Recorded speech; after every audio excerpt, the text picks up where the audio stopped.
त्या ठिकाणी दुर्घटना घडलेली आहे। मी जिल्हाधिकाऱ्यांशी बोललो। जिल्हाधिकारी स्वतः त्या ठिकाणी घटनास्थळी पोहोचत आहेत। 3:30 वाजताची जवळपास ही घटना घडलेली आहे।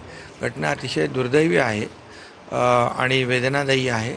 यामध्ये जिल्हाधिकारी यांच्याशी चर्चा केल्यानंतर ते म्हणाले 38 लोकांना सुरक्षित बाहेर काढले। NDRFची टीम, लोकल रेस्क्यू टीम त्या ठिकाणी काम करते आहे। स्थानिक लोक देखील मदत करत आहेत आणि बचाव कार्य सुरू आहे। 2 लोकांचा मृत्यू झाल्याची माहिती त्यांनी दिली आहे। 6 लोक जखमी आहेत ही माहिती दिली आहे आणि अनेक लोकांना आता वाचवण्याचा प्रयत्न सुरू आहे।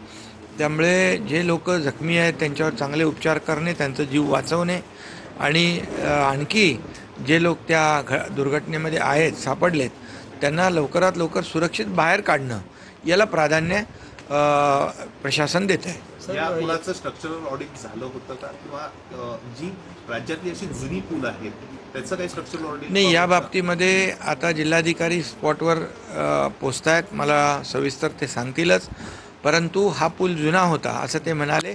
नवीन पुलाचं देखील एक मान्यता त्या ठिकाणी दिली आणि 10 जूनला त्याची वर्क ऑर्डर देखील दिलेली आहे। हा पूल मात्र जुना होता आणि याचं डिटेल जे आहे ते तिथं पोचल्यानंतर सविस्तर मला ते पुन्हा सांगतील। परंतु एकच आहे की जेवढे राज्यातले सगळे जे असे नदीवरचे पूल आहेत त्यांचं सगळ्यांचं स्ट्रक्चरल ऑडिट झालं पाहिजे आणि तशा देखील PWDला किंबहुना ज्या संबंधित यंत्रणांचे जे काही पूल आहेत त्यांना तशा सूचना नक्की दिल्या जातील आणि स्ट्रक्चरल ऑडिट जे आहे हे महत्त्वाचं आहे।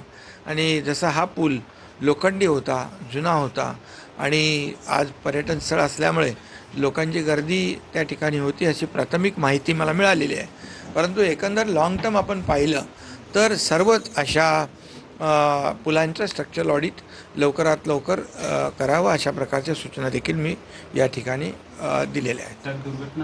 वाडे इथं कुंडमळा नावाचं पर्यटन स्थळ आहे आणि त्यावेळी इंद्रायणी नदीच्या वर एक जुना पूल लोखंड हा जुना पूल